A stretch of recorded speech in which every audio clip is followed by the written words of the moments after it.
day off ko kasi Sunday. Siyempre, namasyal muna kami. Ay, hindi. Nagsimba muna kami. After namin magsimba, nandito kami ngayon sa landmark. Tingnan nyo, oh, sa likod ko landmark. Teka lang, may magulo rito. Dito ka lang. Pasko na. Kita nyo naman, oh, ang ganda naman dito. Yan, marami ng mga pailaw. Ang sarap dito magtambay, masarap ang hangin, malamig na. Ang sarap-sarap dito. Teka muna, dito pa.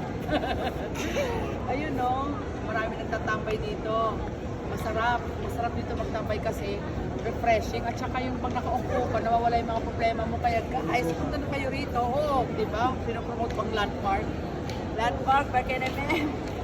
Ayan, salamat po. Thank you for watching. Day off ko ngayon. Enjoy lang kami.